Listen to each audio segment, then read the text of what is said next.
就算见过他们的外人，也不知道他们是欧阳家的小少爷。A 是这么大的一座城市，复姓欧阳的人并不少。再说了，一般人还真没有害人之心，就是绑匪也要潜伏在某处，踩点再踩点，确保自己不会绑错人才会动手的。逛街，街道上都是人，时不时也有警察巡逻，相对来说还是安全的。欧阳雅的本能反应就是拒绝的，话到嘴边又咽了回去。沉吟片刻后，他说道：“你能保证他们俩的安全，就可以带他们去逛逛。”战远承诺地道：“我保证安全地带着他们回家，别逛太晚，晚上特别的冷。”欧阳雅这是同意了。好，谢谢大小姐对我的信任。欧阳雅叮嘱了几句，便挂了电话。放下手机，她对妹妹说道：“阿俊他们要战远带他们去逛街，就知道让他们出了门，没那么容易回家的。”大姐同意了。战远在我们这里属于生面孔，除了吸引女性眼球之外，不会随便引起注意。欧阳雅说道：“阿俊他们被我们保护得很好，他们3个去逛街，想来不会被人怀疑，相对来说还是安全的。”战远这个人，欧阳雅顿了顿，很老实地说着心里话，总给人一种心安的感觉，好像将阿俊兄弟俩交到他手里是正确的决定，他一定能保护好他们俩的。欧阳婷笑：“你笑什么？少用这种表情笑我，我没有其他意思。”欧阳婷笑道：“我又没有说大姐有其他意思。”大姐这么着急的解释，反而显得大姐心虚。姐，战远看你的眼神是不一样的，他眼里只有你。欧阳婷边说着边起身收拾着他拿来的文件。我从他眼里看到的，所以我对他就从来没有其他想法，纯粹的欣赏。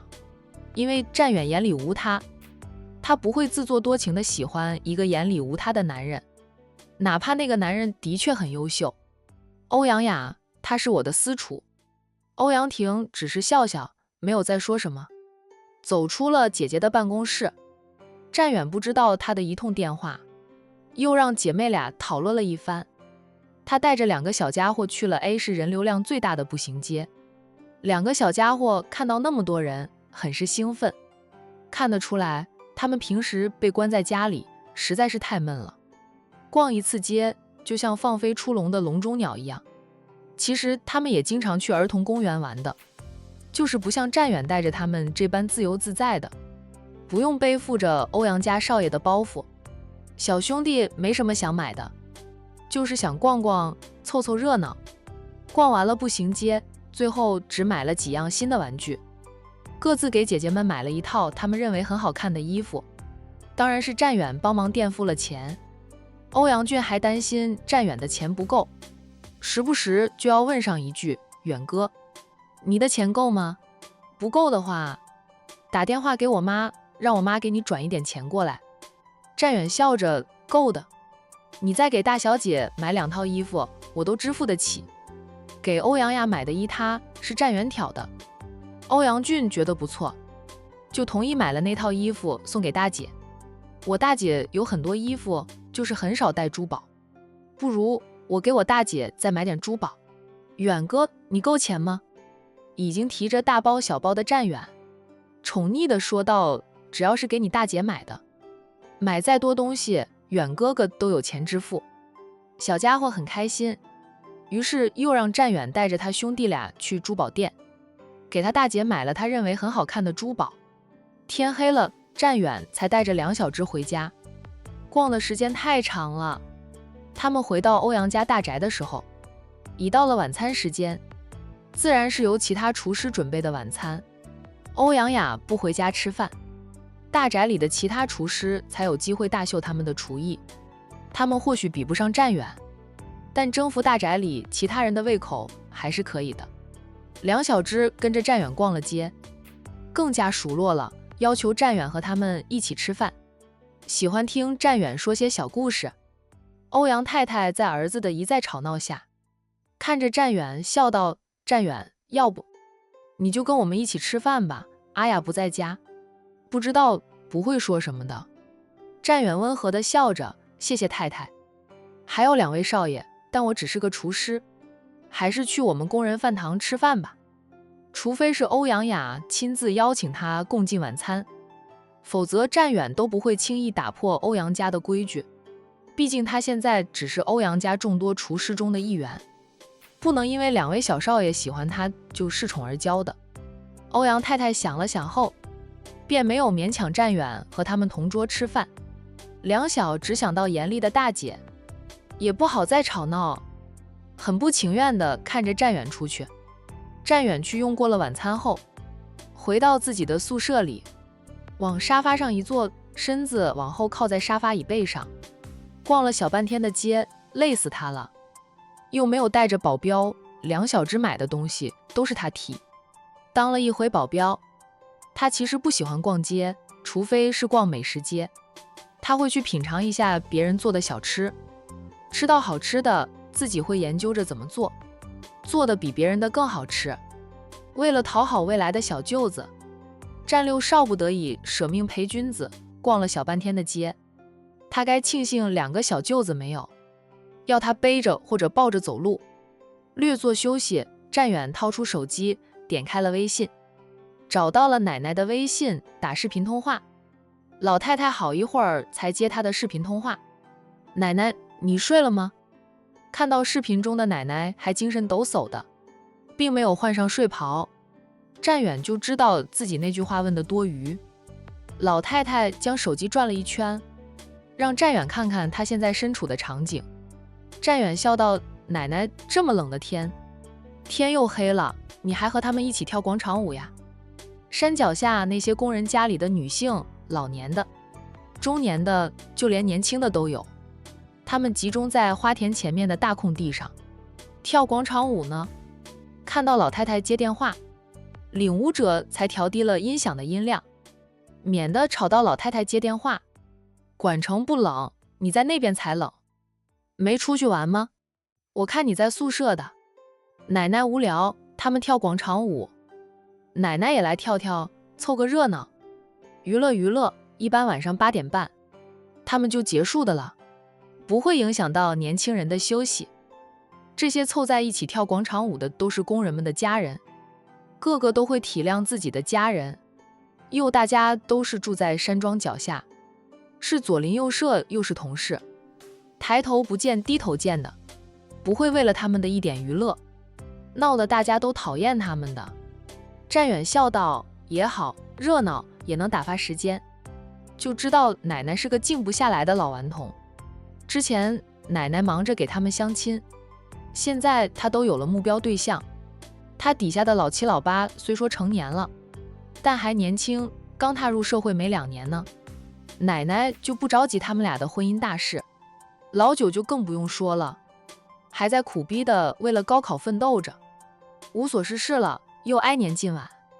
奶奶不好，在到处乱跑，就跟那些老姐妹们一起唠叨话家常，或者像现在这样凑一起跳跳舞。可不是吗？趁你侄儿还没有出生，我先乐呵乐呵，等他出生了，要带娃就没空乐呵乐呵了。战远失笑，说的好像要奶奶带娃似的。家里那么多人，多的是人带娃，奶奶就看看可以了。奶奶不说我大嫂肚子里的宝宝是我侄女了。老太太笑道，奶奶说有什么用？洋洋都说她小姨肚子里的是小弟弟，不是小妹妹，你们占家呀。就是和尚庙，我没有女儿，孙女儿也没有盼到，到了曾孙这一辈，希望能够如愿吧。你有进展了吗？过年不回来是吧？没几天就到过年了，你不回来过年，要不奶奶带着你爸妈过去陪你过年，顺便拜访一下未来的亲家。老太太是故意的，战远明知道奶奶是故意的，却还是害怕奶奶真的会在大过年的时候带着父母飞过来登门拜访欧阳家。他赶紧说道，奶奶，我过来才多长时间呀？哪有那么快有进展？只能说我还没有被炒鱿鱼，只要没有被炒鱿鱼就有希望。没多长时间吗？我以为你去了大半年呢。老太太说道，奶奶不记得了，可能是你三哥出门了大半年吧。哎呀，孙子太多，有时候奶奶就记不住谁跟谁。也是奶奶年纪大了，可能要得老年痴呆症了。都怪你大哥不让我出门，天天让我在家里待着，又没有曾孙女给我带着，我无聊得很，无聊就变得痴痴呆呆的。站远，奶奶以为自己还是18岁的小姑娘吗？你已经80开外了，我就没有见过有哪家的老太太像你这样，整天不着家的。大哥也是为了你好。老太太撇撇嘴，好好好，不提他了。他应该也快要回来了，奶奶也不会在这个时候再出远门。奶奶，我想你了。站远忽然说道。老太太愣了一下，随即笑道：好端端的，怎么说想奶奶的话了，在外面受委屈了吧？想到老六是去欧阳家当厨师的，老太太以为他接受不了身份的转变，觉得委屈了，安慰他工作不分贵贱的，做菜本就是你的爱好，你在自己的工作岗位上做着你最喜欢做的事情，不是很好吗？再说了，还是做给你未来的老婆大人吃的，1年的时间足够把他的胃养熟，以后他就离不开你了。还是你做的菜被他挑刺嫌弃了？站远，奶奶，我要受了委屈，被我未来的老婆大人挑刺了，嫌弃了才能想奶奶的吗？要不然呢？你这突然间就说一句想奶奶了，奶奶不就以为你受了委屈？不过奶奶觉得你们的脸皮都足够厚，承受能力也足够大，一点点的挑刺，嫌弃不至于让你们觉得委屈的。老太太对于自己夫妻俩培养出来的孙子，还是很有自信心的。她的孙子们绝对不是小气巴拉的人，他们都是有胸襟、有抱负，肚里能撑船的大量之人。量大福大，肚量大的人福气也会大，所以他的孙子们都是有福之人。我下午做了点信给欧阳雅送去，闲聊的时候提到了奶奶，我就忽然想奶奶了。老太太呵呵的笑，这样呀？那你怎么现在才给奶奶打电话？想奶奶的时候不是该马上打电话给奶奶吗？怪不得奶奶下午老是打喷嚏，奶奶还以为着了凉，要感冒了呢。想着煮碗姜水喝一喝，驱驱寒的。原来是你念叨奶奶了，习惯了奶奶的说话方式。站远自顾自地说下去，后来带着我2个小舅子去逛街，小家伙太能逛了，逛得他们不累，我都累，还买了很多东西。我提着大包小包，再带着2个小家伙，走在街上，回头率高达100%，人人都以为我是个年轻的奶爸。老太太乐呵呵的，我也盼着我能成为年轻的太奶奶。走在大街上，回头率高达200%。哄好了你的小舅子，能帮你加分。你要追到欧阳雅，不仅仅是让欧阳雅觉得你好，还要让她的家人、朋友都觉得你很好，配得上她。我觉得我和她非常的般配。站远自信也自恋，对于孙子的自信自恋，老太太也习以为常。她的孙子哪一个不自信又自恋呢？就连老九还没有成年呢，都有这样的特性了。大概率是继承了他的吧。老太太就是个非常自信兼自恋的人，有什么样的奶奶就有什么样的孙子，哈哈，不错。反正老太太对于自己9个孙子非常的满意。老六，你除了忽然间想奶奶了，还有其他事情吗？老太太觉得和孙子聊天的时间挺长的了，有点不耐烦啦，心急着结束通话，好去跳他的广场舞。音量不够大，跳的都不够起劲。当然啦，在他的地盘上才会这般的放肆，这个点也不会影响到年轻人休息。站远，奶奶就一点都不想孙儿了吗？想你做什么？等你和欧阳雅生了个曾孙女给我抱抱，我就会想一想你。孙子太多，想不过来。站远哼着，等我真有女儿了，奶奶眼里哪里还会有我这个孙子，只会有我的女儿。不不会，你们抓紧时间生个闺女来验证一下奶奶到底会不会。她连欧阳雅的手都还没有摸着呢。生闺女的事还不知道要到何年何月，欧阳雅都还不知道她是她的目标。奶奶还是催我上面5个哥哥抓紧时间给你生个曾孙女吧。我老婆都还没有追到手呢，生闺女的事还遥遥无期，不给我生曾孙女，还想我牵挂你。老六，你的脸有点大了呢。就这样了，奶奶挂电话了，不想被你影响心情，我怎么就成了和尚庙的老祖宗呀？哎，老太太抱怨完，不给战远说话的机会，直接就挂断了电话。战远失笑不已，奶奶是知道他进展的还算顺利，所以不担心他，也不操心他。说起来，他年纪还不算大，过了年才27岁，跟30出头才结婚的大哥比，他还年轻得很呢。再者，4哥5哥都还没有追妻成功，他急什么？奶奶并没有要求他有了目标就马上行动的，是他听说欧阳雅嘴太挑，对食物的要求太高，他觉得这是一个挑战，才会心急的跑到 X 省的 A 市给未婚妻当个私人厨师。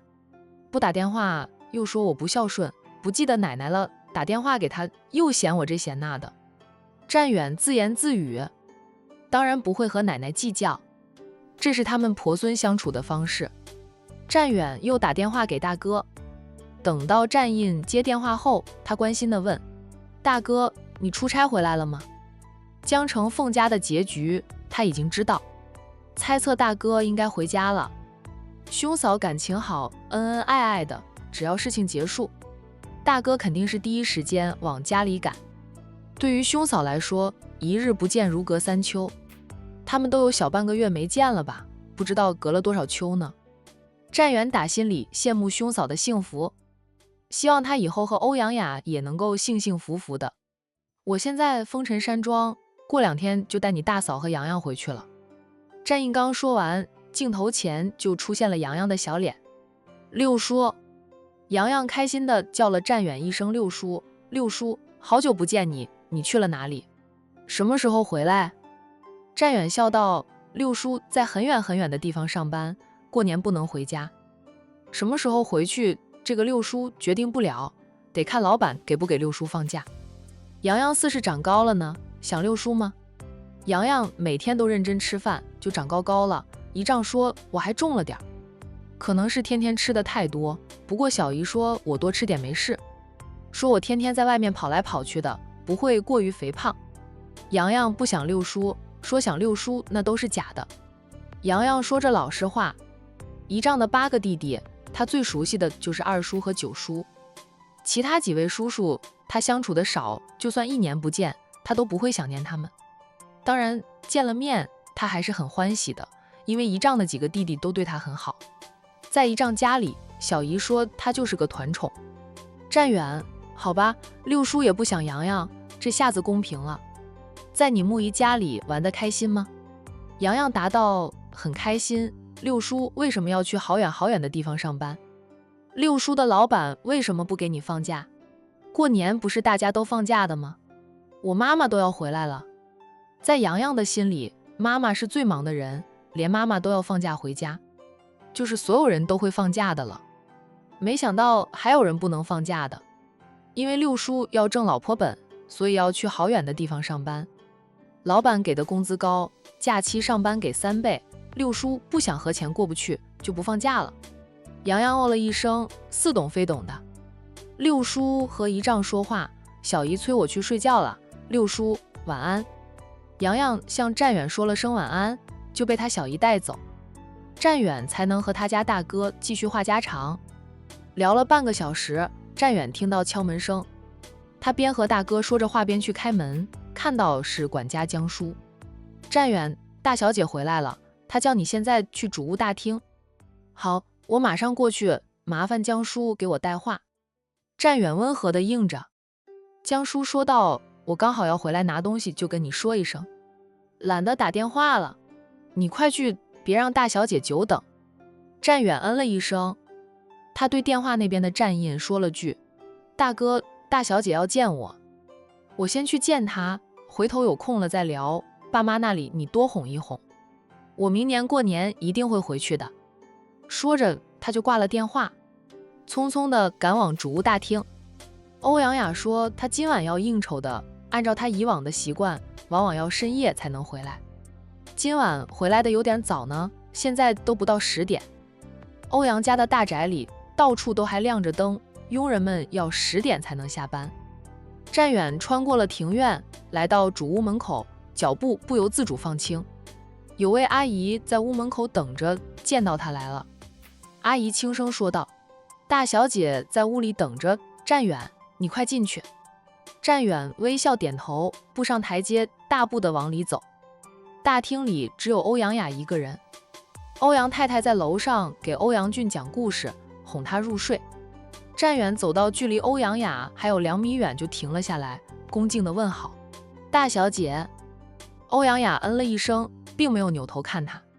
他在看2套珠宝以及2套新衣服，这是弟弟下午去逛街给他买的。弟弟懂事，给7个姐姐都买有新衣服，她是他亲姐姐，就买了2套，另外还给他买了2套珠宝。欧阳雅平时不爱戴珠宝，顶多就是戴条项链，她更喜欢干净利落。不过弟弟送给她的，她还是很喜欢的，也很开心，不枉她平时那么疼那小子。给她买东西都比其他姐姐多。欧阳雅不说话，战远也不吭声，就静静地站在她的身后看着她。她安安静静的时候，有一股恬静的美。在战远眼里，不管什么时候的欧阳雅都是最美的，轻轻松松就吸引了他的视线。阿俊说他们买东西花的是你的钱，一共花了多少钱，我帮他还给你。欧阳雅欣赏过弟弟送给她的礼物后说话了，她合上了珠宝盒，扭头看向战远，对上战远温和的眸子。她淡淡的道：“找个位置坐，不必那样拘谨。”“谢谢大小姐，我站着就行。”她不是拘谨，而是记着自己此刻的身份。在他还没有爱上他，他在欧阳家的身份还没有改变之前，他都不会太过放肆，免得败坏他在欧阳雅面前的好形象。坐吧，你这样站着，我和你说话还要扭头，脖子会累。他这样说，战远立即就找了个位置坐下来，坐姿端正。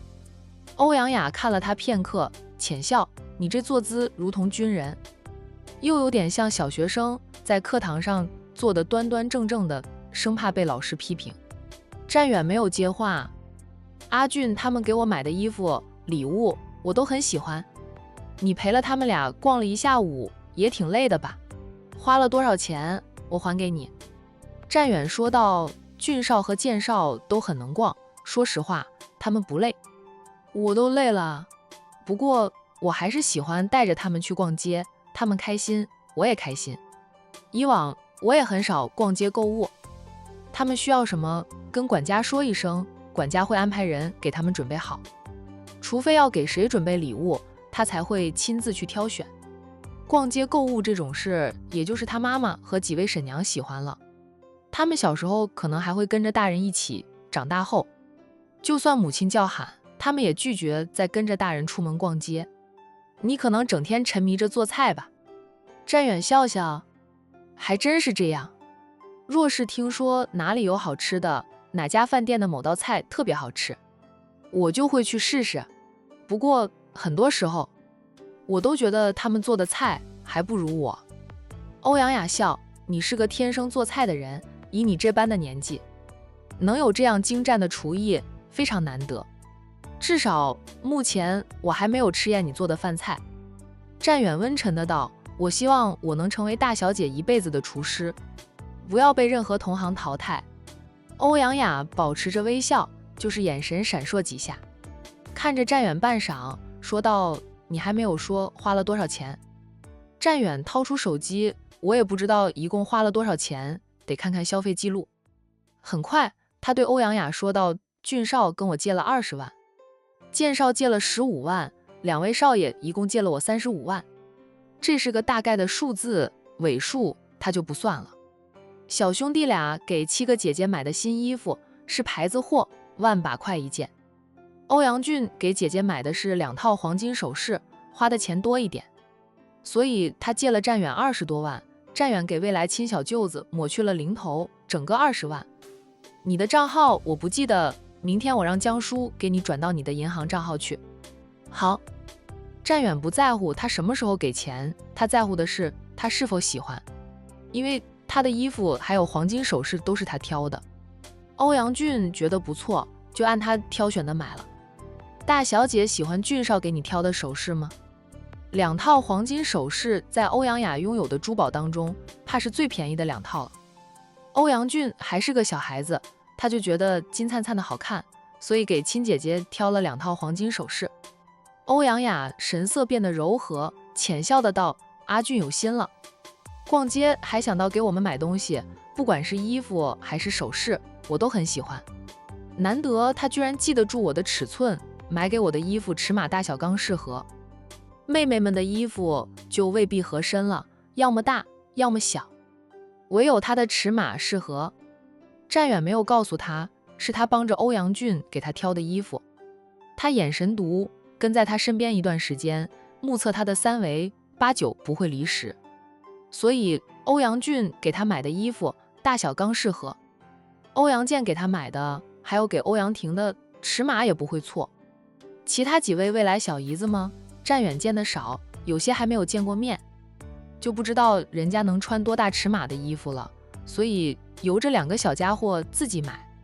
他们收到弟弟送的衣服，觉得不适合，可以拿去店里换一下。俊少很聪明，记性也好。欧阳雅说道：“阿俊是聪明，就是太爱玩。”顿了顿，他又说：“不过他才6、7岁，这个年纪的孩子都爱玩。玩是孩子的天性，他现在还小，还不需要他挑起家族重担，就让他玩的时候好好的玩，上学读书就好好学习，别让学习占满他的童年，童年就要有童年的乐趣。”欧阳雅嗯了一声，他对弟弟的管教也是这样子，让他玩的时候就好好的玩，放肆的玩，学习的时候就好好的学习，认真的学习，不能再分心。大小姐饿吗？要不要给你做点吃的？现在吃了，可以出去走一走，消消食，再回房休息。战远关心地问他，他应酬肯定不会在酒会上吃东西，酒喝的也少，甚至可能不喝。他说话他都没有闻到酒味，应该是没有喝。这个女人防备心很重的，她年轻漂亮，又是一个大家族的掌舵人，不知道多少人盯着她，想打她的主意。在酒会上稍不注意，就容易遭到别人的算计。她不会让自己发生那样的意外，唯有不吃酒会上的东西，不喝酒水。以她的身份地位，她不想喝酒，也没有人能逼得了她喝。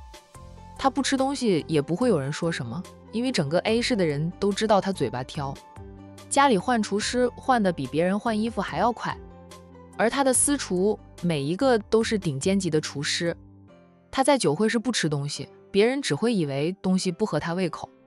欧阳雅是有点饿，好在下午战远给她送去了点心，她吃了2块点心，喝了1杯温开水，垫了肚子，晚上应酬时不吃不喝还能撑得住，不会觉得太饿。回到自己家里，她可以放心的吃东西。是有点饿，你去帮我做点吃的，不用太多，略略吃一点就行。好。战远起身，大小姐稍等片刻，我去给大小姐做点吃的。欧阳雅嗯了一声。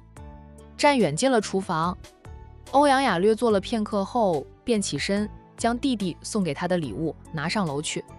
在楼梯口遇到母亲，她轻声问：“妈，阿俊睡着了？”“睡了，下午去逛街逛累了，我故事才讲到一半，他就睡着了。”欧阳太太看着女儿拿着的礼物，笑道：“阿俊都没有给我买过衣服和首饰，他最怕你这个姐姐反而给你买了，他当妈的都没有份儿。”欧阳雅笑：“妈要的话，我给你分一套珠宝。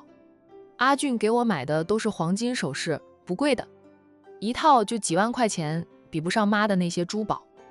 母亲的珠宝随便一套都过100万，甚至有价值过亿的。”欧阳太太从女儿手里拿过红色锦盒，打开来看了看，笑：“阿俊可能是觉得金灿灿的好看，就买了这种给你，他也还小，不懂。